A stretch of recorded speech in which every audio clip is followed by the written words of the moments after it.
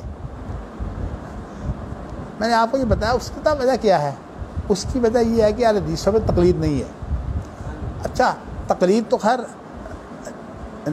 نہ کرنا اچھی بات ہے اس معنوں میں کہ کسی ایک شخص کو متعین کر کے اس کی ہر بات جو ہے اس کے پیچھے لگنا، یہ تقلید جو ہے یہ حرام ہے.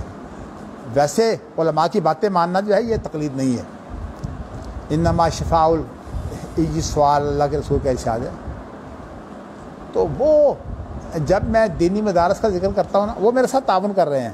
یہ جو ہمارا جو میں نے کل آپ کو بتایا تھا نا کہ ہماری جو ڈگریز ہیں ان کو تسلیم کیا جانا چاہیے. تو چونکہ ایچ ای سی ادارہ ہے جو اس کو تسلیم کرتا ہے، یعنی اس کا کام یہ ہے کہ آپ جب جائیں گے نا تو وہ اس سند کے پہلے تصدیق وہ کرے گا، پھر وزارت خارجہ سے تصدیق ہوتی ہے، پھر آپ اس سند کو جو ہے وہ بیرون ملک کسی یونیورسٹی میں جو ہے وہ پیش کر کے جو ہے وہ آپ کا داخلہ ہوتا ہے. اگر یہ نہ تصدیق کرے وزارت خارجہ تصدیق نہیں کرتی. تو میں ظاہر ہے کہ میں تو دینی مدارس الحمدللہ میں نے قائم کیے ہیں. یہ درسگاہ بھی دینی ہی ہے. میری نظر میں خدا نہ خاصا کوئی تبدیلی نہیں آئی، لیکن سوال یہ ہے کہ میں اگر دینی درسگاہ کے کوئی مخالف ہوں تو میں یہ بیت العتیق اور فلاں ادارے لڑکیوں کے اریوں یہ سارا میں کیا کر رہا ہوں؟ کیا یہ پاگل پن ہے؟ یہ سارے ادارے میرے ہیں. صرف بات اتنی ہے کہ میں نے یہ سوچا کہ بھئی یہ بیت العتیق بہت بڑا ہے، مجھ سے دور ہے، میں جو ہے وہ اپنی صحت کے اعتبار سے اب میں زیادہ لمبے جانے کے قابل نہیں ہوں. تو یہ اتنا قریب ہے کہ اگر خدا نہ خواستہ میرے پاس کار نہ بھی ہو تو میں پیدل آ جاتا ہوں. رمضان کے اندر میں کار بھیج دیتا تھا، آپ میں پیدل آتا تھا، آتے ہوئے بھی پیدل آتا اور جاتے ہوئے بھی پیدل. میرا ویسے مزاج ہے کہ میں پیدل چلنا بہت پسند کرتا ہوں. لیکن میں آپ کو بتاتا ہوں جو بات بتانا چاہتا ہوں وہ یہ بتانا چاہتا ہوں کہ وہ جو خاص طور پر اہل حدیث اسے بہت بڑا عہدیدار ہے، وہ جب دینی مدارس کا ذکر کرتا ہے تو اتنی نفرت سے کرتا ہے. ویسے تو میرا لحاظ کرتا ہے اس لیے کہ اس کو بھی کوئی ضرورت ہوتی ہے میرے جو بیرونی تعلقات ہیں اس کے معاملے میں، لیکن اس نفرت سے کرتا ہے کہ میرا دل بڑا خراب ہوتا ہے، لیکن مجھے برداشت کرنا پڑتا ہے. وہ سارے جڑے نجی ایویں ہوندے نے، بلکہ تسی حیران ہو گے علماء دی اولاداں دا کی حال ہے. تاریخی بات ہے، میں خدا نہ کرے کسی کی ویسے مذمت نہیں کرنا چاہتا. آپ نے نام سنا ہوا ہے غزنوی خاندان کا. غزنوی خاندان بہت بڑے علماء کا خاندان ہے. مولانا عبداللہ غزنوی سے شہرت پائی، 12 ان کے بیٹے تھے، 12 کے 12 عالم تھے. پھر اس کے بعد جو ہے وہ ان کے پوتے جو ہیں وہ داود غزنوی اہل حدیث جماعت کے وہ امیر رہے. ان کے بیٹے جو ہیں یہ انہوں نے پہلے یہاں انجینئرنگ یونیورسٹی کے اندر اہل حدیثوں کو جمع کیا، یعنی پروفیسرس کو، حافظ سعید وغیرہ یہ سارے وہیں انہی کی محنت سے وہاں گئے تھے یونیورسٹی میں. پھر بعد میں جو ہے وہ بہاولپور یونیورسٹی کے وائس چانسلر بنا دیے گئے. ان کا نام تھا ابوبکر غزنوی. ویسے میں نے سید کا لفظ اس لیے استعمال نہیں کیا کہ میرے تایا چونکہ خاص شاگرد ہیں مولانا عبدالجبار غزنوی کے، تو وہ کہتے تھے کہ مولانا عبدالجبار غزنوی تردید کیا کرتے تھے کہ ہم سید نہیں ہیں. اب سارے خاندانوں کو شوق ہے. آپ حیران ہوں گے کہ ہمارے خاندان کا ایک بڑا حصہ جو اب علم سے تو دور چلا گیا ہے، خاص طور پر حافظ عبدالقادر روپڑی وغیرہ میرے تایزاد ہیں، لیکن ان کا اس وجہ سے کہ ان کی شادی حافظ عبداللہ محدث روپڑی کی بیٹی سے ہوئی تھی، وہ سارے اپنے آپ کو سید کہلاتے ہیں. بلکہ حافظ عبدالقادر روپڑی کے نام کی پلیٹ ان کی کوٹھی پر پتہ نہیں اب لگی ہوئی ہے کہ نہیں، میں عرصہ ہوا نہیں گیا. تو وہ ذرا تھوڑی سی ہٹ کے سی بلاک، یہ جو ہم ادھر جب آتے ہیں نا مال ٹاؤن میں داخل ہوتے ہیں تو ادھر سیدھے وہ ڈاکٹر اسرار کے انجمن خدام القرآن کی طرف، قرآن اکیڈمی کی طرف، تو وہ 119 سی اس پر ہے، اس پر لکھا ہوا سید عبدالقادر روپڑی. بات دور نہ کہیں چلی جائے. میں جو بات آپ کو بتانا چاہتا ہوں کہ وہ یہ ہے کہ سید ابوبکر غزنوی، اب میں سید اس لیے کہہ دیتا ہوں کہ چلیے وہ کہتے ہیں میں سید ہے، اس لیے بات وہی ہے. کسی نے ایک سکھ تھا ایک مسلمان، دونوں کا آپس میں جو ہے وہ کوئی اختلاف تھا، دونوں عدالت میں پیش ہوئے اس معاملے میں. سید ہونے کے معاملے میں. تو گواہ جو آئے انہوں نے کہا جی بات یہ ہے کہ یہ جو سکھ جو ہے نا اس کے بارے میں تو میں کچھ نہیں کہتا، اس لیے کہ مجھے نہیں پتا کہ یہ سید ہے کہ نہیں. سید کا معنی تو یہ ہے نا کہ حضرت فاطمہ کی اولاد سے ہو، لیکن کہنے لگا یہ مسلمان پکا سید ہے. وہ کیسے نہیں، بلکہ بادشاہ الٹ ہے کہ مسلمان کا تو مجھے پتا نہیں، یہ سکھ جو ہے پکا سید ہے. اس نے کہا وہ کیسے؟ اس نے کہا یہ تو میرے سامنے بنا ہے. اس میں سے ایک پکا سید ہے میرے سامنے بنے ہیں، میں تو خود گواہ ہاں کہ میرے سامنے. ساڈے متعلق جی تمہیں یہ گل آئے گی نا کہ اسی پکے سید ہاں، چونکہ اسی لوگوں کے سامنے. ہوں میں گل دوسرے پہ چلی گئی، لیکن میں تمہیں گل جی دسی سی وہ گل پھر ایویں لمبی ہو جاتی ہے. سید مولانا داؤد غزنوی کی جو رہائش ہے نا وہ آج کل بھی تقویت الاسلام جو ہے وہ شیش مار روڈ پر مکتبہ سلفیہ کے ساتھ. تو ان کا حال ہی ہے ایک بڑا، ساتھ کچھ کمرے بھی ہیں، لیکن اصل میں جو ہے وہ ان کے کمرے سارے رہائش کے لیے استعمال ہوتے ہیں. آج کل ان کے بیٹے غالباً جنید جو ہیں وہ غزنوی جو ہیں وہ وہاں ہوتے ہیں. تو جب وہ سیڑھیوں پر چڑھنے کے لیے آتے ہیں نا تو وہاں علماء بیٹھے ہوتے، تو علماء بیٹھے ہوتے پڑھا رہے ہوتے طلبہ. تو جو کوئی ساتھ ان کے ہوتا نا کوئی آدمی، تو اس وقت وہ باتیں کہتے یہ میرے پیو کے گدھے ہیں، یہ میرے باپ نے گدھے رکھے ہوئے ہیں. میں آپ کو بتانا ہی چاہتا ہوں کہ علماء کے بارے میں ایک علمی خاندان کا فرد جو مولانا داؤد غزنوی کے بعد جماعت حدیث کا ناظم اعلیٰ بنا تھا.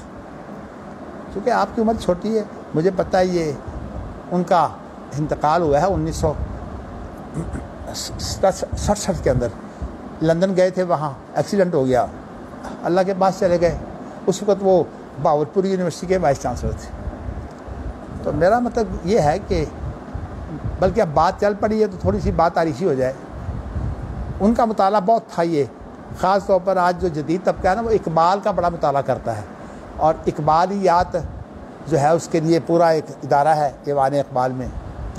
اور ایک اجلاس ایسا تھا، ابو بکر غزنوی جو تھے ویسے بڑے ذہین آدمی، لفاظی بڑی تھی زبان میں، کیونکہ عربی زبان کے آدمی تھے. دین کا علم تو خیر ان کا ایسا ہی تھا، لیکن عربی زبان ان کو بڑی اچھی آتی تھی. تو لیکن میں ایک کئی حال ہیں، اب تو خیر لوگ دور تک پہنچ گئے ہیں، وہ کیا اس کو بولتے ہیں مینار پاکستان والا جو علاقہ ہے وہاں پہنچ گئے ہیں. پہلے یہ بچی دروازے کا جو ہے نا گراؤنڈ یہ بڑا مشہور تھا جلسوں کے لیے بھی ماشاءاللہ. چلیے جی، تو اس کے پاس ہی ایک بہت بڑا ہال ہے، اس کا نام ہے برکت علی ہال. شاید آپ نے نہیں دیکھا ہوگا. تو اس اب تو الحمراء استعمال ہوتا ہے نا زیادہ جلسوں کے لیے، تو برکت علی ہال جو ہے وہ اس وقت جو اسلامی تقریبات ہیں ان کے لیے استعمال ہوتا تھا. تو میں اس اجلاس میں اس لیے شریک ہوا کہ اس کا جو مہمان تھا نا خاص اس اجلاس کا، وہ ابو بکر غزنوی تھے. ان کی تقریر گویا کہ وہاں بنیادی تقریر تھی. مجھے خیال یہ تھا کہ چلیے جو بھی ہے کہ علمی خاندان کے فرد ہیں تو اچھی تقریر کریں گے. انہوں نے تقریر شروع کرتے ہی مولویوں سے شروع کی، اور مجھے یہ تو یاد نہیں ہے کہ لفظ گدھا استعمال کیا تھا، لیکن میرا خیال میں یہ ہے کہ کسی گدھے سے کمتر انہوں نے مولویوں کو نہیں رکھا ہوا تھا. اتنی برائیاں کی مولویوں کی، اتنی برائیاں کی دینی حلقوں کی، کہ میں سوچنے لگا کہ یہ ایک دینی خاندان کا فرد ہے. اور اس کی حالت یہ ہے کہ یہ یعنی گالیاں نکال رہا ہے. زبان تو خیر اچھی تھی، ظاہر ہے، پھر ایک مہمان خصوصی اس کو موقع ہوتا ہے، وہ 1 گھنٹہ تقریر کرتا ہے. اللہ اکبر، اللہ اکبر.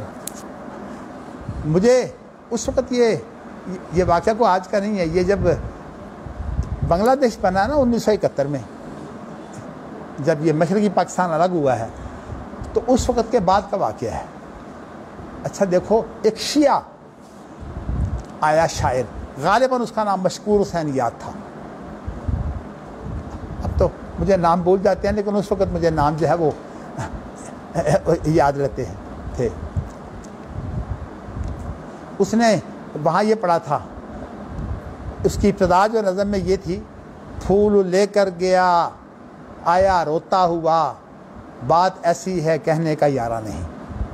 حقیقت یہ ہے کہ اس نے یہ سمجھ، اس کی طرف کس کی طرف اشارہ ہے کہ یحییٰ خان اس وقت جو تھا نا، وہ یہاں چیف مارشل ایڈمنسٹریٹر تھا۔ ایوب خان کے بعد یہ دور جو ہے، آپ تو اس وقت پیدا نہیں ہوئے ہیں کہ میرے خیال میں یہ 1971-72 کی باتیں ہیں۔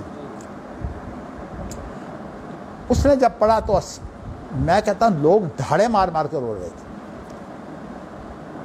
پھول لے کر گیا کا معنی کیا تھا کہ یحییٰ خان جب مشرقی پاکستان گیا نا، تو گویا کہ وہ پھول لے کر گیا کہ بھئی تم ہمارے ہو، یہ تمہارے لیے پھول ہے۔ لیکن مجیب الرحمان تو بڑا دشمن تھا۔ اب آپ کو پتہ ہے کہ حسینہ واجد نے کیا کام کیا ہے؟ اس وقت کے جو لوگ آج سے 50 سال پہلے کی باتیں ہیں، جتنے جماعت اسلامی کے لیڈر تھے تمام کو پھانسی لگا دی۔ میں لمبی بات سے بات نکلتے ہوئے دور نہ چلی جائے، تو میں بتانا ہی چاہتا ہوں کہ اس کے اندر یہ جو تھا نا کہ پھول لے کر گیا آیا روتا ہوا، معنی یہ تھا کہ وہ پھول لے کر گیا تھا اور بنگلہ دیش میں جو ہے وہ اس کو پھول کا جواب جو ہے وہ نفرت کی صورت میں ملا۔ تو پھول لے کر گیا آیا روتا ہوا، بات ایسی ہے کہنے کا یارہ نہیں۔ شاعر کا کام ہی یہ ہے کہ وہ لوگوں کے جذبات بھڑکائے۔ ایسے یہ جو آپ علامہ احسان علی زہیر کے بارے میں کچھ کلمے جو ہیں وہ لوگوں نے، نوجوانوں نے جو ہے وہ بنائے ہوئے ہیں، وہ ایک اور نظم کا حصہ ہے۔ اللہ اکبر اللہ اکبر۔ اس میں مجھے بعد میں ابتدا بات بھول جاتی ہے، لیکن آپ کو یاد آ جائے گا۔ میں صرف آپ کو بات باری بات سنا دیتا ہوں۔ وہ یہ ہے کہ مسافر کی بارات ہے۔ اب میرے خیال میں شاید آپ کو یاد آ گئی ہوگی، مجھے شروع کے کلمے جو ہیں وہ عام طور پر بھول جاتے ہیں۔ وہ اصل میں اسی نظم کو سامنے رکھ کر جو ہے وہ بنائی گئی تھی۔ اس میں بھی یہ لفظ موجود ہے، بات ایسی ہے کہنے کا یار۔ تو میرے خیال میں آپ کو یاد نہیں آئے؟ ایک مسافر تھا کچھ دیر ٹھہرا یہاں، ہاں بالکل یہی ہے، اپنی منزل کو آ کر روانہ ہوا۔ ہاں یہ آگے جا کے ہاں بالکل ماشاء اللہ، بس یہی بات ہے میں سننا چاہتا تھا۔ مجھے عام طور پر بات جو ابتدا سے جو ہے نا وہ بھول جاتی ہے، جب ابتدا یاد آ جائے تو پھر جو ہے وہ ٹھہرا ہوا، بات ایسی ہے کہنے کا یارہ نہیں۔ اصل میں اس کے اندر یہ جملہ موجود ہے، یہ آگے جا کے آتے ہیں اشعار، یا اشارات ہیں۔ تو کسی نظم کو سامنے رکھ کر جو ہے، اللہ اکبر، آگے آگے مسافر کی بارات ہے، پیچھے تھا ایک زمانہ روتا ہوا، ایک روتا ہوا، کوئی اس طرح کی ساری باتیں۔ چلیے جی، باتیں جو ہیں وہ جب تاریخی شروع ہو جاتی ہیں تو اب چونکہ میری زندگی کی ایک تاریخ ہے، انسان کو خیال آتا ہے کہ بھئی چلیے میں سے آپ کو بتاؤں کہ مجھے کوئی زیادہ امید نہیں ہے کہ میں یہاں ٹھہروں گا۔ میں تو یہ دیکھ رہا ہوں کہ اللہ کا خاص کرم ہے، میرا خیال نہیں تھا کہ میں شاید اس طرح آپ کے ساتھ جو ہے یہ باقاعدہ آپ کو یہ پڑھاتا رہوں گا۔ بس بات ایسی ہوئی کہ اب زندگی کا کوئی پتہ نہیں ہے، اس لیے پڑھانے کا موقع تمہیں کم ملا، تم تو عمارتیں ہی بناتے رہے، اور دکھ یہ تھا کہ یہی عمارتیں جو بناتا رہا وہ عمارتیں تباہ ہو رہی ہیں۔ یہ جو اختلافات ہوتے ہیں نا عمارتوں کو تباہ کر دیتے ہیں۔ تو میں نے کہا میں نے کیا کام کیا ہے، عمارتیں بنائی ہیں میں نے خود۔ میں نے تدریس چھوڑ کر، علمی ذوق میرا اچھا تھا، وہ ماشاءاللہ بڑھاپے میں بھی آپ کو معلوم ہوتا ہے کہ میرا علمی ذوق کیا ہے۔ تو نے عمارتیں بنائی ہیں، دنیا کے سامنے اتنی ذلتیں اٹھائی ہیں، یہ مجھے پتہ ہے۔ میں کہیں کہہ رہا تھا کہ اپنے گھر میں، کل کی بات ہے، بیٹے بھی بیٹھے ہوئے تھے حسن کے علاوہ، تو میں انہیں کہہ رہا تھا کہ ہماری درسگاہ جو ہے یہ 1968 میں شروع ہوئی تھی، رحمانیہ کے نام سے، 1968 میں، اور 1980 تک جو ہے یہ درسگاہ نہیں بنی۔ 22 سال جو ہے وہ درسگاہ ہی نہیں بنی تھی۔ ہم نے اس طرح سے میں بات ادھر ہوگی تو پھر یہ سارا، مگر میں آپ کو اشارے کر دیتا ہوں، وہاں نہ بجلی تھی جہاں ہم نے درس کا شروع کی تھی، نہ وہاں پانی تھا، بلکہ صورتحال یہ تھی کہ وہ ہماری اصل میں ہم نے ہماری فیکٹری تھی جو والد صاحب کی زمین تھی، ہم نے اس پر جو ہے وہ رحمانیہ نام کی فیکٹری تھی، ہم نے اس کا نام رکھ دیا مدرسہ رحمانیہ، بلکہ نام جو رجسٹر کروایا وہ رحمانی اسکول کروایا۔ تو خیر میں بتانا ہی چاہتا ہوں کہ وہاں حالت یہ تھی، آپ کو تو خیر اللہ نے یہ موقع دیا ہی نہیں۔ یہ چمگادڑ تو آپ نے دیکھا ہے نا راتوں کو، خاص طور پر یہ جب بجلی کے تار دو کے ساتھ یہ جو جب اس کا رابطہ ہوتا ہے پھر یہ لٹک جاتا ہے، ایک تار سے کرنٹ نہیں پڑتا، ایک بڑی چھوٹا سا ہوتا ہے چمگادڑ کی طرح، اس کو کہتے ہیں پنجابی میں چام چٹ۔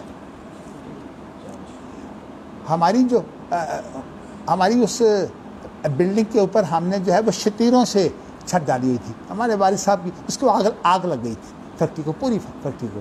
پھر والد صاحب نے جو ہے وہ شتیر ڈال کر ہیں تو اس سے، لیکن وہ ہم نے جب کاروبار شروع کیا اپنا برانتھ روڈ پر تو ہم نے بیشتر حصہ جو ہے وہاں سے شتیر نکال کر پھر ان کے کیبن بنائے، جیسے یہ کیبن ہوتے ہیں نا اس طرح کیبن بنائے۔ میں بات آپ کو بتانا چاہتا ہوں کہ ہمارے یہ جو لڑکے تھے اس وقت،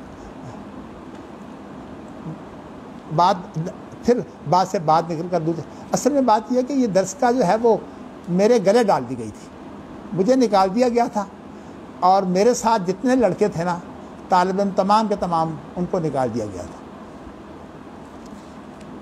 یہ نہ کہنا میں یہاں سے جب کسی کو کہتا ہوں نکالتا نہیں ہوں، میں تو کہتا ہوں بیت العتیق میں چلے جاؤ، وہ میری درس کا ہے، اور وہاں سارے انتظامات انشاءاللہ یہاں سے اچھے ہیں۔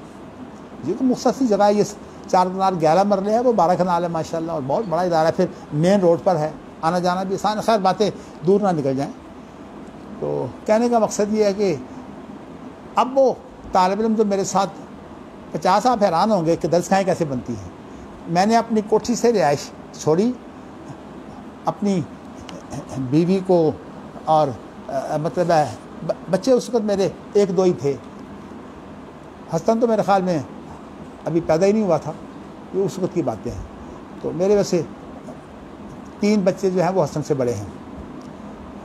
مجھے یاد ہے کہ ان بچوں کی پیدائش بھی پھر وہیں ہوئی، تو وہ کچی جگہ تھی، تو وہاں میری بیوی شہر کی تھی، لیکن آپ تو ماشاءاللہ بہت سے لوگ دیہات سے ہوں گے، میری بیوی جو ہے وہ مٹی کے اندر گوبر میں لا کے پھر اس کے اندر توڑی میں لا کے تو جو ہے وہ لپائی کیا کرتی تھی دیواروں کو، سب کچھ، اور نیچے بھی، یعنی وہ عمارت ساری کچی تھی۔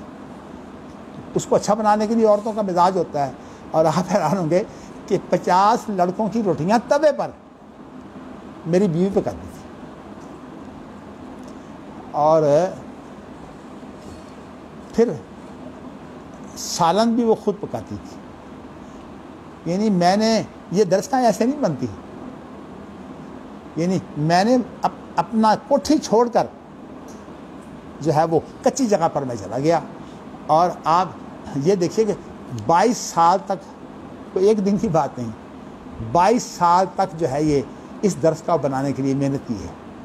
جو مجھے یہ کہتا ہے نا کہ یہ درسگاہیں کا حامی نہیں ہے اس کو کیا پتہ ہے۔ میں نے اسی بتایا تھا کہ یہ درسگاہ کا مسئلہ نہیں ہے، مسئلہ تو صرف اتنا ہے کہ میں وہ ادارہ چاہتا ہوں جس کی ڈگری جو ہے وہ معتبر ہو، اور میں نے آپ کو بتایا تھا وفاقوں کی ڈگری نہیں ہے، یہ سند ہے۔ یہ باریک باتیں ہیں، میں نے خیر وہ باتیں کل ہو چکی ہیں، میں ان کو دہرانا نہیں چاہتا، لیکن میں آپ کو بتاتا ہوں کہ میرا دل یہ چاہتا ہے کہ ہمارے علماء سے نفرت نہ ہو، لیکن علماء سے نفرت ہوتی کیوں ہے؟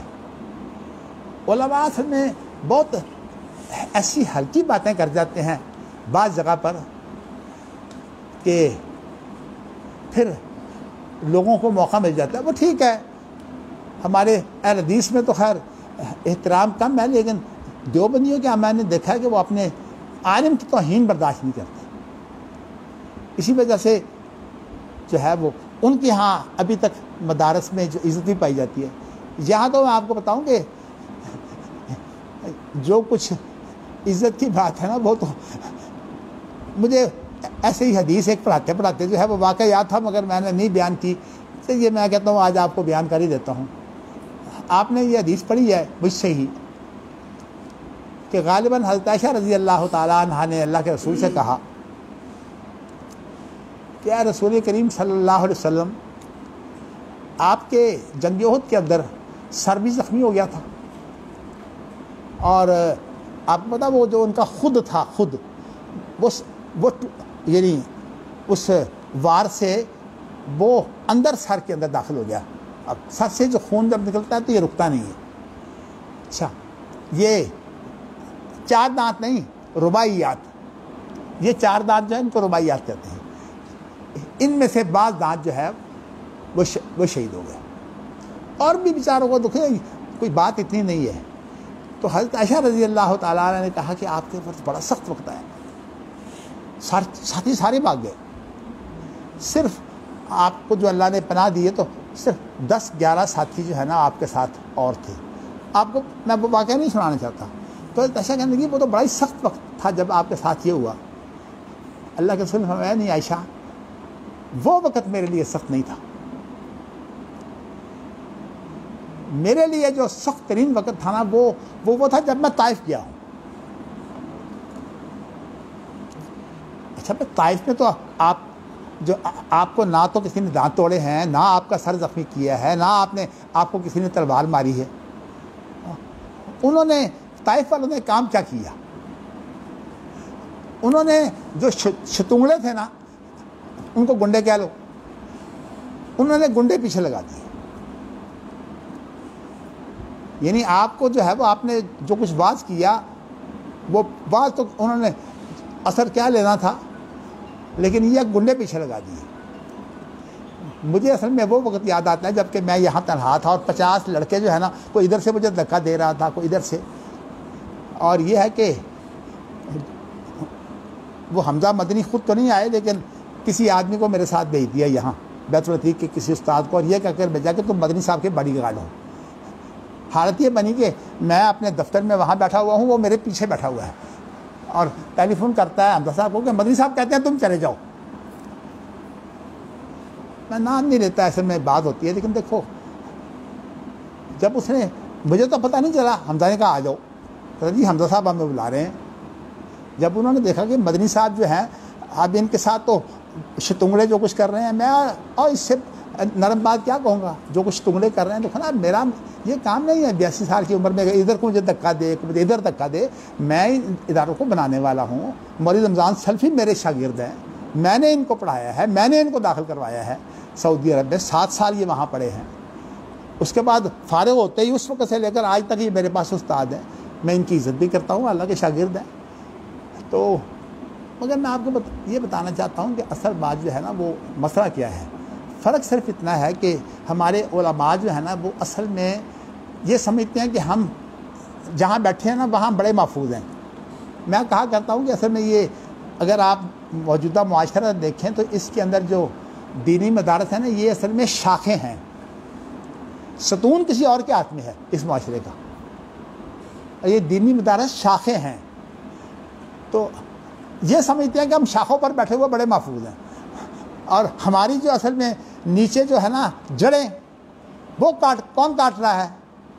حکومتیں اور سیکولر لوگ جو ہے وہ ہماری جڑیں کاٹ رہے ہیں۔ اچھا، میرا اپنا ایک مزاج ہے کہ میں ذہنی طور پر شکست جو ہے قبول نہیں کرتا، میں ہر چیز کو چیلنج سمجھ لیتا ہوں۔ میں نے یہ چیلنج سمجھا مدینہ یونیورسٹی سے آنے کے بعد، اور چیلنج میں نے اس لیے سمجھا کہ جب میں مدینہ یونیورسٹی میں پڑھتا تھا نا تو مجھے میرے ایک خالو تھے، وہ گورنمنٹ کالج جو اب یونیورسٹی ہے، گورنمنٹ کالج لاہور جو یونیورسٹی ہے بہت بڑی، اس کے پرنسپل رہے تھے۔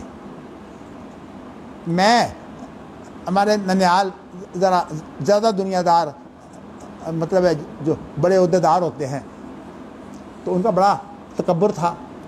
اچھا، انگریزی کے وہ مطلب ہے پروفیسر تھے خود، مجھے پوچھتے تو مدینہ یونیورسٹی میں کیا پڑھتے ہو؟ میں ان سے ملنے کے لیے گیا تو میں کہتے مدینہ یونیورسٹی میں تم کیا پڑھتے ہو؟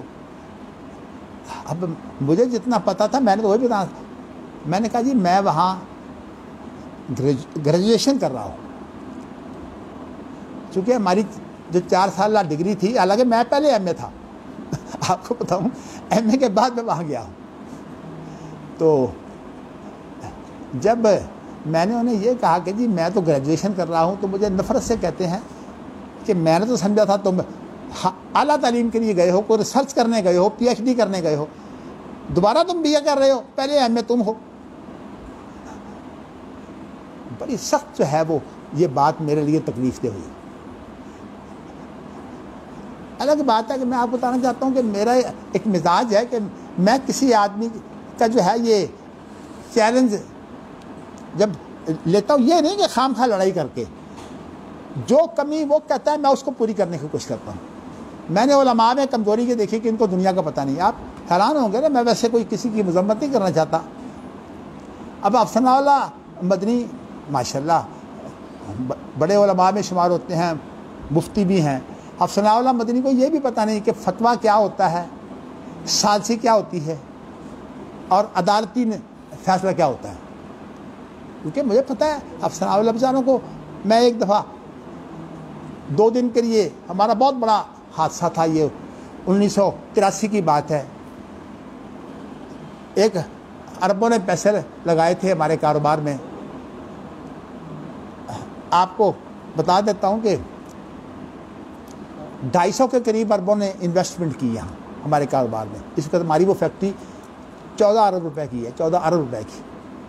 لیکن میں وہاں نہیں جا سکتا اس فیکٹری میں، آپ کو بتاؤں، حالانکہ لگوائی ساری میں نے ہے. تو صورت اس کی یہ ہے کہ بینکوں نے، چونکہ ہماری یہ فیکٹری جو ہے وہ چین کی ٹیکنالوجی ہے، ٹیکنالوجی جو ہے وہ چین کی ہے، یہ خاصی باریک ٹیکنالوجی ہے، میں اس کی تفصیل میں نہیں جاتا. تو چونکہ اس کے اندر جو عرب تھے، عربوں کا تو 1983 میں تو بہت ہی مقام اونچا تھا. تو یہ جب کچھ فیکٹریاں لگتی ہیں تو ان کے لیے پیسے بھیجنے پڑتے ہیں مشینری کے. وہ ایک بینکوں کا نظام ہے، اس کو بولتے ہیں ایل سی، یعنی بینک کے ذریعے سے جو پیسے بھیجے جاتے ہیں ایل سی کہتے ہیں. میں اب اس کی وضاحت نہیں کرتا آپ کو.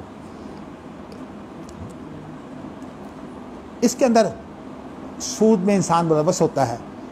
تو ایک آدمی ویسے اللہ کی قدرت تھا تو بہت بڑا بینکار، یعنی بینکوں کا سربراہ تھا، لیکن اللہ کی قدرت سوچ بڑی دینی تھی.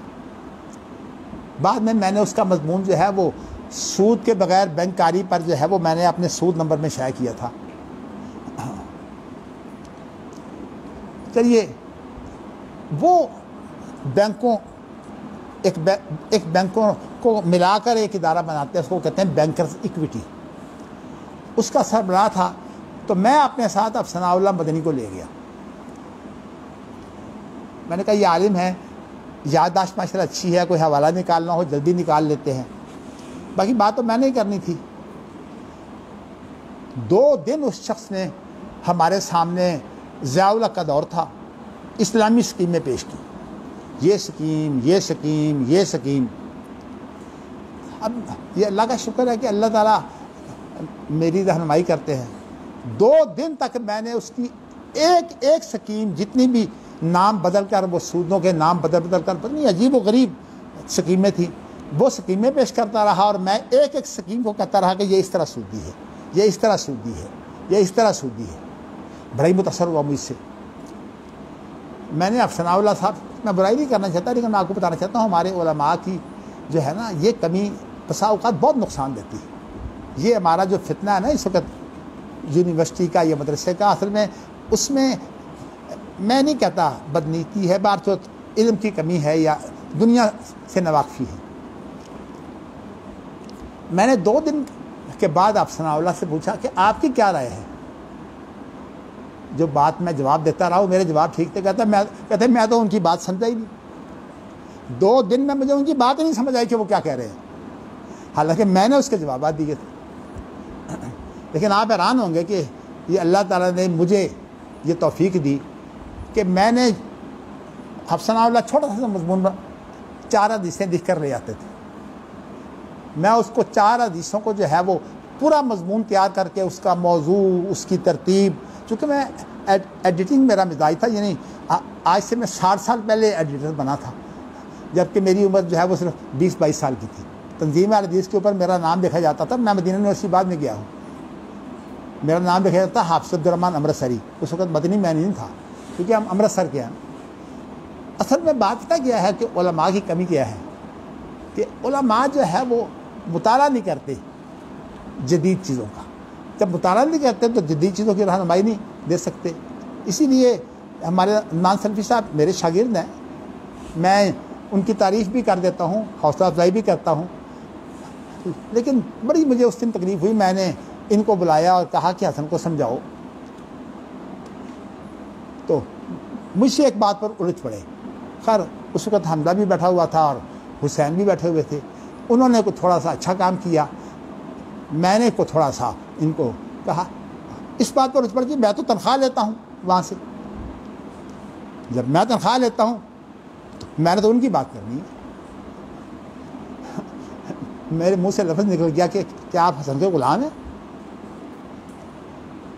کیونکہ یہ اس وقت موجود تھے جب مجھے وہ شتونگڑے جو ہے نا، میں اسی شتونگڑے کہتا ہوں لفظ ہلکا ہو جائے، ورنہ یہ گنڈا گردی ہے. اور اس کو کیا کہا جا سکتا ہے کہ ایک استادوں کے استاد کو جو ہے وہ 82 سال کی عمر میں اس کا یہ حال بنایا جا رہا ہے. میں نے آپ کو طائف کے واقعے کی طرف اشارہ کیا ہے. یعنی میں نے اپنی زندگی میں یہ امید نہیں کرتا تھا کہ یہ میرے ساتھ یہ شتونگڑے یوں کریں گے. میں ان داروں کو بنانے والا ہوں. اس کی ایک ہے کہ اینٹ جو ہے اس کے لیے پتہ نہیں میں نے کتنی ذلتیں برداشت کی. یہ مانگنا کوئی عزت کا کام نہیں ہے. میں کہتا ہوں جو آدمی کہتا ہے نا یہاں مدرسہ بننا چاہیے، ذرا یہاں سے نکل کر ایک مدرسہ مجھے بنا کے تو دکھائے، ایک مسجد بنا کر دکھائے. قبضہ کرنا تو بڑا آسان کام ہے، اور وہ بھی باپ کی جگہ پر قبضہ، پہلے بیٹھا ہوا ہو انسان. قبضہ کرنا بڑا آسان ہے، اور شتونگڑے رکھ لینے صرف اس کام کے لیے کہ باپ کو مارے. انا للہ و راجعون. تو میں آپ کو بتانا چاہتا ہوں کہ وہ طائف کا واقعہ آپ کے سامنے آ گیا ہے. حقیقت یہ ہے کہ مجھے اس روز بڑی تکلیف اس لیے ہوئی کہ میرے جو ساتھ کچھ 4 آدمی بیٹھے ہوئے تھے نا، وہ بھی بہانہ کر کے بھاگ گئے. لیکن دیکھو اللہ کی پکڑ کیسے ہوتی ہے. وہی آدمی جو یہاں سے بھاگا تھا کافی وجیح آدمی ہے، وہاں کا استاد ہے، بڑا مطلب ہے وجیح کا معنی کہ جسم بھاری ہے، منہ بھی روبدار آدمی ہے. مجھ سے تو خیر یہاں سے تو بھاگ گیا. ظاہر اس بات سے بھاگا تھا کہ یہاں تو لڑائی ہو رہی ہے، اگر میں یہاں بیٹھا رہا تو مجھے بھی جو ہے شاید کوئی، حالانکہ میرے پیچھے بیٹھا ہوا تھا. یعنی میں اپنے وہ لاؤنج میں جہاں میرا دفتر ہے، میں لاؤنج میں آگے بیٹھا ہوا تھا اور وہ میرے پیچھے بیٹھا ہوا تھا. ٹیلی فون میں بہانہ کر کے جو ہے وہ بھاگ گیا. اس کے بعد حمزہ بھی میرے ساتھ کہیں نماز میں، تو وہ بھی وہاں بیٹھا ہوا تھا. تو وہ جھوٹ کھل گیا. ہم لوگ کہتے ہیں مجھے تو آپ نے کہا تھا کہ پتہ نہیں کیا بات ہے کہ یہاں آپ کوئی کام نہیں ہے. تو آپ تو مجھے یہ کہہ رہے تھے. جب میں نے شکایت کی کہ یہ تو وہاں سے بھاگ گیا اور اپنے ساتھیوں کو بھی ساتھ لے گیا، تو میں نے کہا کہ حمزہ کہتا ہے میں نے تو اس کو یہ کہہ کے بھیجا تھا کہ تم نے حافظ عبدالرحمن مدنی کے باڈی گارڈ ہو تم. سب دیکھو اللہ کی طرف سے تبھی ہوتی ہے، انسان سمجھتا نہیں. شامی کی بات ہے اس واقعہ کے، یہ جو ہم بات کر رہے تھے شام کی بات ہے. ایکسیڈنٹ ہو گیا، 3 جگہ سے بازو ٹوٹ گیا، 3 جگہ سے. اب ایکسیڈنٹ آپ جانتے ہیں اسکوٹر سے، یہ آپ یہ موٹر سائیکل سے انسان گرے کہنے کو تو 3 جگہ سے پتہ نہیں اور رگڑیں کتنی لگی ہوں گی. اتفاق سے چلیے مجھے بعد میں نے دیکھا بھی کہ 3 جگہ جو ہے یہاں سے 3 جگہ ہڈی ٹوٹی ہوئی تھی، یہاں سے بھی، یہاں سے بھی، یہاں سے بھی. میں نے کہا یہاں تو شاید ہڈی نہ ٹوٹتی، لیکن دیکھو تم بھاگے تھے نا. اس کو میں نے کچھ کہا، ویسے میں دل میں کہا یہ جو ہوتی ہے نا شتونگڑوں کے ہاتھ میں انسان آ جائے، یہ اس کو پتہ ہے کہ یہ جب چھوکروں کے ہاتھ میں انسان جو ہے وہ، اور پھر برا آدمی ہو، چلنا پھر ویسے اللہ کا شکر ہے میں چلتا پھرتا ہوں، لیکن میں لمبی سیر نہیں کر سکتا. جب میں رات کو آتا یہاں تراویح کے لیے واپس جاتا باقاعدہ میں رات کو سیر ضرور کرتا ہوں، لیکن 2 آدمیوں پر ہاتھ رکھ کر، ایک ادھر ہوتا ہے اور ایک ادھر ہوتا ہے، اگر وہ نہ ہو تو میں سیر نہیں کر سکتا۔ تو یہاں کا میں بانی ہوں، یہ ادارے میں نے بنائے ہیں، یہ مدرسہ بھی میں نے بنایا ہے۔ اب یہ میری بات تو صرف اتنی ہے کہ بھئی کہ وہاں میں نے اگر مدرسہ بنایا تو یہ ضروری نہیں کہ میں ہر جگہ مدرسے ہی بناؤں۔ ہمارے 3 سکول اس پر چل رہے ہیں، 3 سکول جو ہیں وہ سیکنڈری بورڈ سے منسلک ہیں۔ ایک کا نام ہے نصیر نثار سکول، اس کی 2.5 کنال جگہ ہے، یہ منہاج القرآن کے سامنے ہے مین روڈ پر، وہ بھی سکول چل رہا ہے، میں نے چند صدقے خیرات سے بنایا ہے۔ ایک ہمارا سکول ہے حسن ماڈل سکول، وہ یہاں ٹھوکر ریاض بیگ پر ہے۔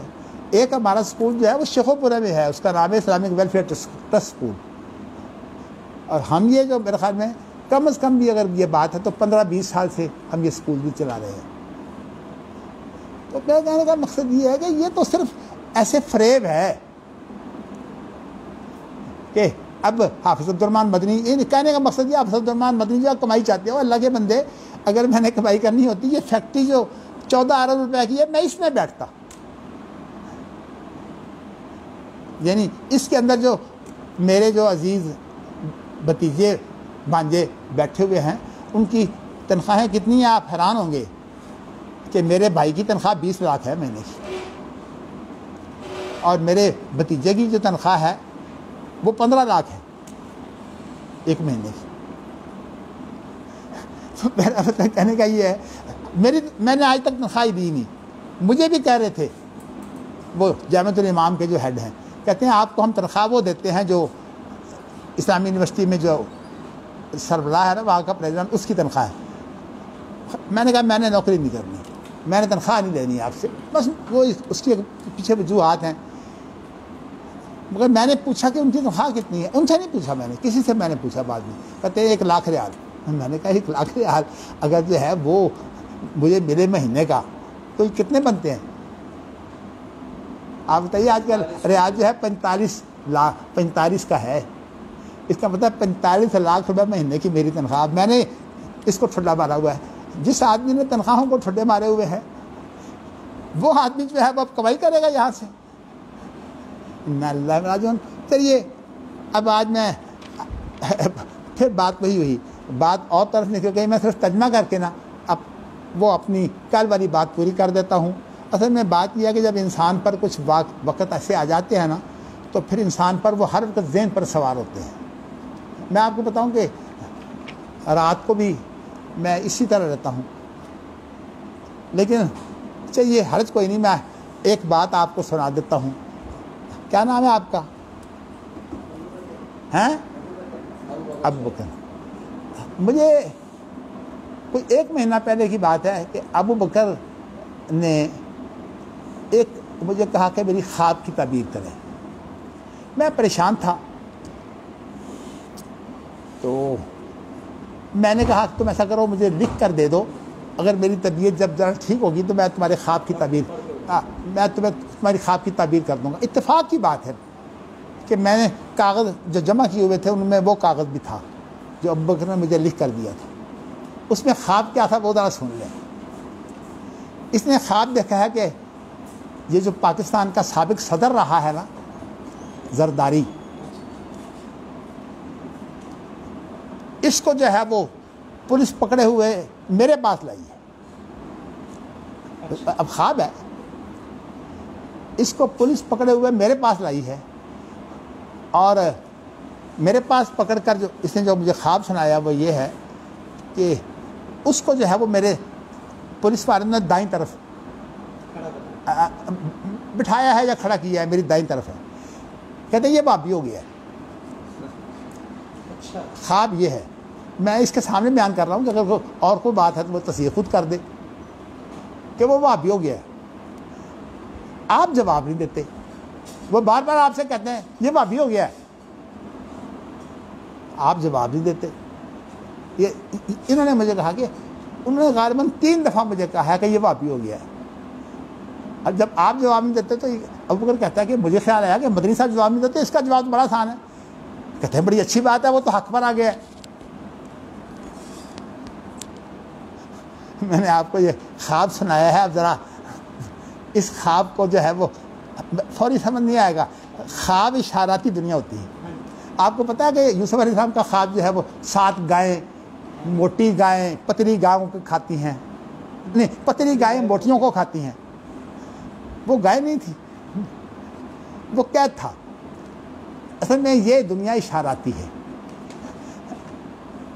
جب میں نے یہ کاغذ میں نے خواب حقیقت میں سنا تھا، وہ کاغذ میں نے نہیں پڑھا تھا. تو اتفاق سے جب میں کاغذ اپنے طرح ٹھیک کر رہا تھا تو اس کے اندر وہ کاغذ نکل آیا. میں نے یہ کل کی بات ہے میں نے کل اس کو جو ہے وہ پتہ کیا کہ ابھی تک یہی ہیں کہ آج تالا نہیں کھل رہا، اس وجہ سے یہ سارے یہاں ہیں. میں نے کہا اس کو ابو کو میرے پاس بھیج دو. میں نے اس کو بلایا، پھر میں نے کہا کہ یہ خواب جتنا میں نے لکھ کر دیا تھا دوبارہ پڑھ لو. اس نے دوبارہ پڑھا.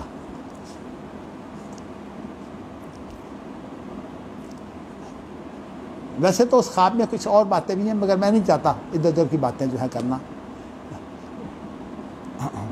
یہ اصل میں نے اسے پوچھا تم کہاں کے رہنے والے ہو، اس لیے کہ خواب کے اندر یہ جو ہے نا رہائش نام، اس کی بڑی اہمیت ہوتی ہے. وہ خواب کی جب تعبیر کرتے ہیں تو ہمیشہ علماء جو ہے یہ پوچھتے ہیں تیری رہائش کیا ہے، تیرا نام کیا ہے. میں نے ویسے آپ کو یہ تک بتایا نہیں کہ بھئی اگر میرے پاس کوئی کسی شخص کو لا کر یہ کہنا تھا کہ یہ بھابی ہے، یہ زرداری کو کیوں لائے ہے؟ زرداری کا معنی یہ ہے، زر کہتے ہیں دولت کو، اور داری کا معنی ہوتا ہے دولت رکھنے والا. یہ بہت مالدار شخص ہے. یہ زرداری خاندان جو ہے یہ ایسے بے نظیر اس سے 7 سال بڑی ہے. یہ 7 سال چھوٹا ہے بے نظیر سے. تو اصل میں پیسے دیکھ کر، دولت دیکھ کر اس نے جو ہے وہ بڑی مشکل سے شادی کی. اس کے باپ کا نام تھا حاکم علی زرداری. میں آپ کو بتانا چاہتا ہوں کہ یہ جس شخص کا واقعہ ہے نا اس خواب میں، جو میں اس کو میں نے بتا دیا ویسے، لیکن اب چونکہ تعبیر میں کر چکا ہوں اس لیے اب کوئی حرج نہیں. اس لیے کہ جو پہلے میں تعبیر اس لیے نہیں کرتا تھا کہ کوئی بات جو ہے وہ ایسی نہ ہو، الٹ ہو. اب میں چونکہ اس کو سنا بیٹھا ہوں اس لیے اب کوئی حرج نہیں ہے. اللہ کے رسول جو ہے وہ لوگوں کے خوابوں کی تعبیر کیا کرتے تھے.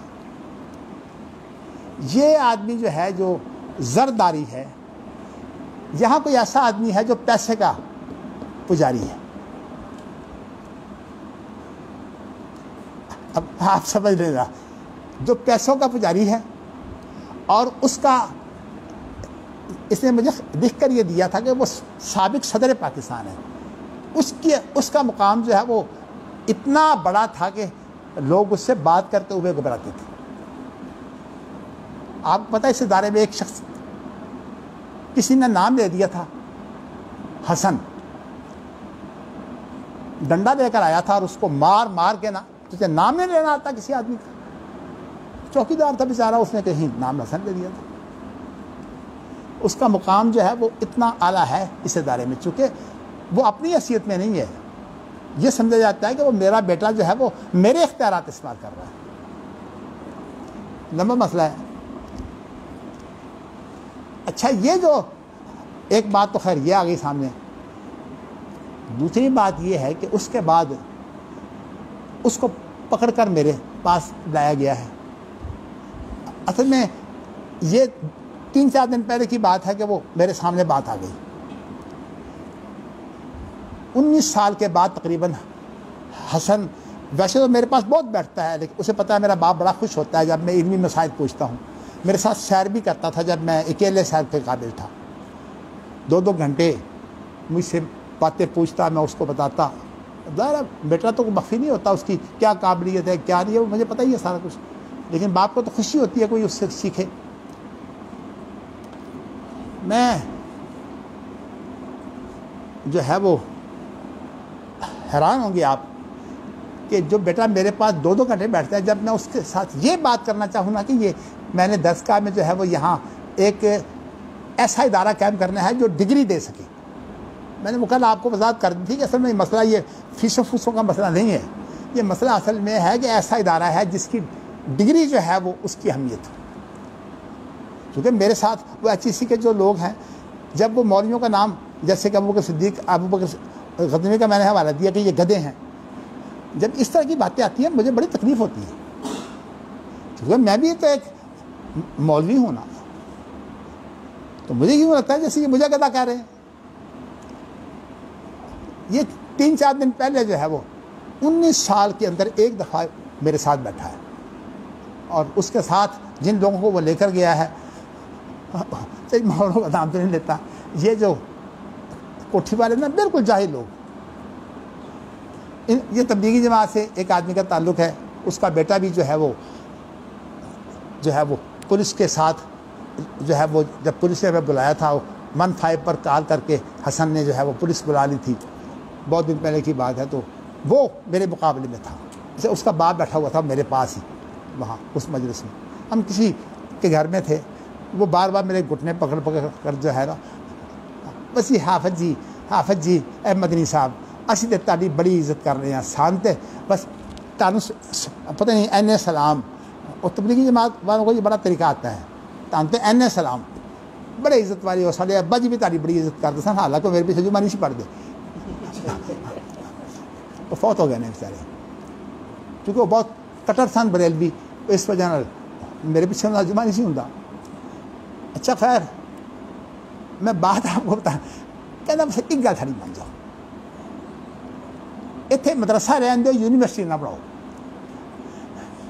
میں ان کی جواب دوا اس جاہل آدمی نو کہ جن نہ یہ پتہ مدرسہ کی ہوں تو نہ یہ پتہ کہ یونیورسٹی کی ہوں، ہوں گل ایک منہ تے آ گئی کہ اے مدرسہ ہوں تو اے یونیورسٹی ہوں۔ میں اس وقت ہم کیا سی کہ مدرسہ تو یونیورسٹی کی گل کوئی نہیں ہے بھئی، مدرسے نام نے لندن کے آلہ سکولوں کے جتوں لوگ ڈگری لے کے آتے ہیں تو انہوں نے اتنا مان ہوتا کہ اسی بیرسٹر ہاں، لندن سکول آف آرٹس کی مانا ہے؟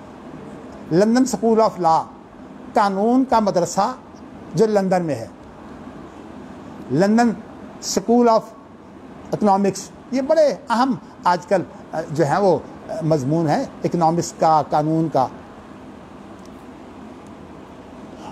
اللہ تعالیٰ ویسے ہمارے خاندان میں ہدایت دے، میرا ایک نواسا جو ہے نا وہ باہر گیا ہے، میں نے اس کا باپ کو بہت روکا ہے اس کو دین پڑھاؤ، لیکن نہیں، اس نے اس کو اکنامکس کے اندر جو ہے وہ اعلیٰ تعلیم کے لیے بھیجا ہے، بہت دور، بیچارہ قرآن کا حافظ بھی ہے، بڑی تکلیف ہے۔ اس دن سے میں اس کے باپ سے ناراض ہوں، ظاہر ہے میرا نواسا ہے، اس کو پرواہ کوئی نہیں ہے کہ یہ ناراض ہے تو وہ، بلکہ اس نے کہا کہ باپ کا کیا تعلق، نانے کا کیا تعلق ہے۔ مجھے جب یہ بات میرے سامنے آئی تو میں نے کہا کہ اصل بات یہ ہے کہ حسن حسین کا کیا تعلق تھا اللہ کے رسول سے، نانا ہی تو تھے، اس لیے یہ کہنا کہ نانے کا کوئی تعلق، اس کا مطلب ہے نانے کو کیا تعلق ہے کہ وہ دخل دے رہا ہے خام خواہ، میں اس کو جو مرضی پڑھاؤں۔ تو میں بتاؤں کہ یہ اصل میں میری آزمائشیں ہیں ساری، تو میں کوئی یہ نہیں ہوں کہ اس طرح بیٹھا ہوا ہوں آزمائشوں کے بغیر، میں اس کو سری آزمائش سمجھتا ہوں، اس لیے مجھے بڑا حوصلہ ہے۔ میرے ساتھ اللہ کی آزمائشیں ہیں، لیکن انشاءاللہ مجھے پتہ کہ آزمائش میں کامیاب میں نہیں ہونا ہے۔ رب انی وہن العظم منی واشتعل الراس شیبا وملأکم بدعاء کر، مگر میں آپ کو بتا ہی رہا ہوں کہ جب پہلی دفعہ بیٹھا تو میں نے تو صرف اتنی بات کی، چونکہ میرا انداز ہے، میں نے مناظرے بھی بڑے دیکھے ہیں، میں سب سے پہلے کوئی بات سے پہلے کہتا ہوں یہ موضوع متعین کرو۔ جب میں نے موضوع متعین کرنے کی بات کی تو اس وقت جو ہے وہ چلیے اب بات واضح ہو جائے، کوئی بات نہیں، حسن جو ہے وہ اپنے ان 5-7 لوگوں کو، ان کو بھی اور یہاں جو ایک شیطان آدمی ہے وہی جڑ ہے ساری جھگڑے کی ہے، وہ بھی پکا بریلوی، تو اور بھی اس طرح کے بریلوی ہیں، ان کو ساتھ لے کر آیا ہوا تھا۔ میں نے جب کہا نا موضوع، تو میں نے مختصر الفاظ میں بتا دیا کہ مدرسہ یا یونیورسٹی اصل میں یہ موضوع ہے۔ مجھے یہ خیال نہیں تھا کہ اصل میں انسان یہ سمجھتا کہ جب مجھے پتہ ہے تو شاید ان کو بھی پتہ ہوگا۔ اب مجھے خیال یہ تھا کہ میں نے کوئی بات ایسی نہیں کرنی، اس لیے کہ جب میرے ساتھ آ ہی گیا گفتگو کرنے کے لیے، تو میں اس وقت جو ہے وہ اس کو پورا احترام بھی دوں، عزت بھی دوں، تاکہ کھل کر بات کر سکے۔ میں نے تو شاید 2-3 منٹ میں اپنی بات سمجھا دی کہ مدرسہ یونیورسٹی کا جو معاملہ ہے، میں نے ذکر کر دیا کہ میرے سامنے تو اصل میں اسرائیل کی یونیورسٹی ہے، جس سے پورا اسرائیل آج حکمران بنا ہوا ہے۔ اس کا نام ہے عبریہ یونیورسٹی، میں نے آپ کو بتایا تھا عبریہ یونیورسٹی، اور میرے سامنے تو مدینہ یونیورسٹی ہے۔ میں تو اس طرح کی یونیورسٹی قائم کرنا چاہتا ہوں۔ خیر، جب میں 2-4 منٹ میں موضوع متعین کرنے کی بات کی، اس لیے کہ مناظروں میں ہمیشہ پہلے موضوع متعین ہوتا ہے، پھر بعد میں دلائل ہوتے ہیں۔ جب اس کی باری آئی تو اس نے شروع کر دیا کہ یہ اتنے خطبے، اتنے جمعے، حالانکہ میں خطبوں میں اس کا نام نہیں لیتا، یہاں میں کچھ درس میں تو پھر بھی باتیں کھلی کر دیتا ہوں۔ مجھے پتہ ہے میرا بیٹا ہے، آج بھی اگر طائب ہو جائے تو میں نے 2 لفظوں میں اس کی صفائی دینی ہے۔ میں کوئی بات ایسی نہیں کہتا جس کی میں صفائی نہ دے سکوں۔ مجھے پتہ ہے میری عزت ہے، اور 19 سال کیوں مجھے لگے ہیں، میں اس لیے خاموش تھا کہ میری یہ عزت ہے۔ میں اگر لوگوں کو یہ کہوں گا کہ میرا بیٹا ایسا، کہیں گے ہاں بھائی تو یہ ہو جائے تربیت دیتی ہے، تو تربیت ہو، اور میں نے دکان کہیں نے کیا کہ تیری تربیت ہے یہ سر، حالانکہ میں انہیں تربیت نہیں دیتی، اللہ کا شکر ہے، میں اپنے باپ کو کبھی عملہ نہیں کروایا گنڈیا کو، میں تو اپنے باپ کی بہت زبردست خدمت دی تھی۔ خیر، لیکن میں آپ کو بتانا ہی چاہتا ہوں، جب میں نے بات کی تو موضوع متعین کرنے کے بجائے اس نے کہانی شروع کر دی اور آدھا گھنٹہ لے لیا۔ میرے ساتھ یہ زیادتی ہوئی، میرے ساتھ، اور ساتھ اور رونے کی شکل بنا لی جیسے کہ رو رہا ہے، مجھے یہ کہہ دیا، مجھے یہ بنا دیا، مجھے یوں کر دیا۔ مجھے اس وقت جو ہے نا زرداری یاد آ رہا تھا۔ وہ کیوں؟ زرداری آپ کو پتہ ہے، یہ عمران خان 5 سال اس کو یہ گزار نہیں سکتا حکومت میں۔ سب سے بڑی تکلیف کیا ہے، 2.5 سال ابھی ہوئے ہیں، ہمیں 2.5 سال باقی ہے۔ زرداری نے 5 سال جو ہیں وہ حکومت میں گزارے ہیں، اور بڑی کامیاب گزارے ہیں۔ اس کی وجہ سے میں یہ ہے کہ زرداری بہت بڑا فریبی آدمی ہے، اتنا فریبی ہے کہ میں آپ کو بتانا ہی چاہتا ہوں کہ آپ کو تو پتہ نہیں، چونکہ میں جو چیز بھی پڑھتا ہوں وہ تحقیق کرتا ہوں اس کی۔ ایک آدمی نے کہا کہ جی میرے پاس اربوں روپیہ موجود ہے، میں چاہتا ہوں ایک بڑا اسپتال بنانا۔ بے نظیر وزیر اعظم تھی، اور زرداری ظاہر ہے اس کا شوہر ہے، تو اس نے زرداری سے بات کی کہ اگر آپ جو ہے وہ میری ساتھ کچھ مدد کریں، کچھ زمین وغیرہ کا مسئلہ ہوگا تو میں یہاں اسپتال بنا دیتا ہوں۔ اس نے کہا کوئی بات نہیں، ٹھیک ہے۔ اس آدمی کو جو ہے وہ اس نے کچھ دنوں کے بعد ٹیلی فون کر کے بلا لیا، کچھ انتظامات اس نے کرنے تھے اس کے استقبال کے لیے، وہ بھی آپ سن لیں۔ وہ انتظامات جو ہیں وہ آپ سن لیجئے، عملاً سن لیجئے کیا ہوا۔ جب وہ گیا تو ظاہر ہے کوئی آدمی دولت ساتھ لے کر تو نہیں جاتا نا، دولت تو بینکوں میں ہوتی ہے۔ جب وہ گیا تو زرداری نے اسے وہاں جو ہے وہ کمرے میں بند کر دیا۔ کمرے میں بند کرنے کے بعد جو ہے وہاں ایک بم جو ہے نا، اس کی کیفیت لمبی بات، ایک بم جو ہے اس کے قریب رکھ دیا یا اس کے ساتھ باندھ دیا، اور اس سے کہا کہ دیکھو، اس کو پتہ ہے کہ اس کے پیچھے ریموٹ،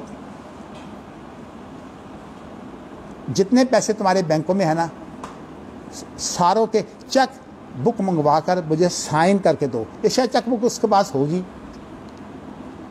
تمام چیکوں پر سائن کروا کر پیسے نکلوا لیے۔ یہ باقاعدہ کیس ہے زرداری کے اوپر جو چلا ہے، لیکن صدر پاکستان کی حیثیت سے اس کے خلاف کوئی کارروائی نہیں ہو سکتی تھی۔ یعنی وہ اس طرح کا آدمی ہے۔ میں اگرچہ دعا کرتا ہوں اللہ میری اولاد میں سے کوئی زرداری نہ ہو، لیکن بات یہ ہے کہ جو مجھے خواب میں سمجھ آئی ہے، میں تو کہتا ہوں اللہ تعالیٰ میری تعبیر ہی غلط کر دے۔ مگر بات ایک ضرور ہے کہ جب میں نے رونا دیکھا، جو آدمی باپ کو جو ہے وہ گنڈوں سے پٹوا سکتا ہے، اسے اس بات پر رونا آنا چاہیے۔ شتونگڑوں سے 82 سالہ باپ، اور تمہیں پتہ ہے کہ باپ کو کیا کیا بیماریاں ہیں۔ میں تو آپ کو کبھی بتاتا نہیں مجھے کیا کیا تکلیفیں ہیں، میں سارا دن کھانا نہیں کھاتا، آپ حیران ہوں گے۔ میں بات کر رہا ہوں تو آپ کو پتہ ہے یہ مستقل میرے ساتھ ہوتا ہے، میری رگیں خشک ہیں۔ میں شام کو بھی ایک پھلکا کبھی کبھی کھاتا ہوں. تو کہنے کا مقصد یہ ہے کہ میں ویسے کوشش کرتا ہوں کہ چیز طاقت کی کوئی چیز دے دوں. کبھی ایسا ہوتا ہے کہ انڈے کا آملیٹ بنا کر جو ہے وہ لے لیتا ہوں جب کمزوری زیادہ محسوس ہو. تو میرا کہنے کا اصل مقصد کیا ہے؟ کیا یہ ہے کہ اللہ خواب اشارات ہوتے ہیں. باقی آپ کو بتاؤں کہ نبیوں کی تعبیر حجت ہوتی ہے، ہماری تعبیر حجت نہیں ہے. میری دعا یہی ہے کہ اللہ میرا یہ خواب جو مجھے سنایا گیا ہے نا، جو میں نے تعبیر کی، اللہ میری تعبیر غلط کر دے. تو لیکن خواب جو ہے وہ بات لمبی ہو جائے گی. تو اسی طرح ایک خواب ایک آدمی نے، اللہ کے رسول صلی اللہ علیہ وسلم عام طور پر صبح کی نماز کے بعد خواب سنا کرتے تھے. تو آپ کے اپنے خواب بھی ہوتے ہیں، آپ وہ بھی بیان کرتے ہیں، اور لوگ بھی آ کر ان کے پاس خواب بیان کرتے، پھر آپ اس کی تعبیریں کرتے. میں نے اب آپ کو سنانا نہیں، لیکن آپ کو مسئلہ بتانا چاہتا ہوں کہ ہمارے لوگوں کی تعبیر جو ہے نا وہ اس کی کیا حیثیت ہے. ابو بکر صدیق نے بڑا ایک عجیب خواب ہے، آپ کو کسی کو سناؤں گا وقت ہوگا تو.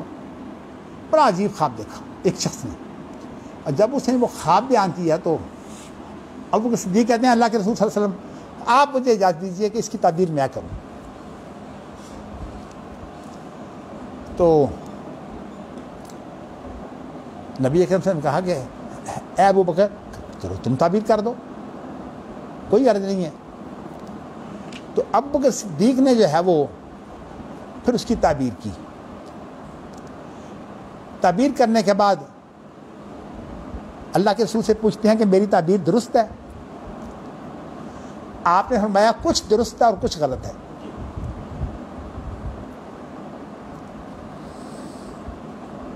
کہتے ہیں اللہ کے رسول مجھے بتائیں، اللہ کی قسم میں آپ کو قسم دیتا ہوں مجھے بتائیں کہ میری غلطی کیا ہے. اللہ کے رسول نے فرمایا کہ ابو بکر مجھے قسم نہ دو، میں نے تمہیں نہیں بتانا. اصل میں اس کے اندر اشارہ ہے اللہ کے رسول کے بعد خلیفہ کون ہوگا، پھر اس کے بعد خلیفہ کون ہوگا، اور ان کے حالات کیا ہوں گے. میں آپ کو پھر کسی وقت خواب بتاؤں گا. اس کے اوپر امام بخاری نے باب باندھا ہے کہ جو علماء کا جو خواب کی جو تعبیر ہوتی ہے نا، یہ اجتہاد ہوتا ہے اور وہ غلط بھی ہو سکتی ہے. میں نے اصل میں آپ کو یہ بتانا ہے کہ یہ تعبیر جو میں نے آپ کو بتائی ہے یہ ضروری نہیں درست ہو. ہاں اگر درست ہو تو لاگو ہو جاتی ہے. میں ویسے یہ کہتا ہوں اللہ میری تعبیر غلط کر دے، لیکن میں نے اس لیے اب آپ کو سنا دیا کہ تعبیر تو میں نے کر دی. پہلے ایک مہینہ تو میں نے یہ تعبیر کی نہیں تھی، تو اب میں نے کر دی. اب ظاہر ہے کہ جب میں نے تعبیر کر دی اب دوسروں کے سامنے بھی ذکر ہو جائے، عرض کری ہے. لیکن آپ بھی دعا کریں اللہ میری تعبیر غلط کر دے، اس لیے کہ میرے اولاد میں سے میں نہیں چاہتا کہ کوئی زرداری ہو. چلیے اللہ تعالیٰ جو ہے وہ اولاد بڑی پیاری ہوتی ہے، آپ کو پتہ نہیں اولاد کیا پیاری ہوتی ہے. آپ کو میں نے کل ہی واقعہ سنایا تھا نا، وہ حجاج بن یوسف کی ماں والا. چلیے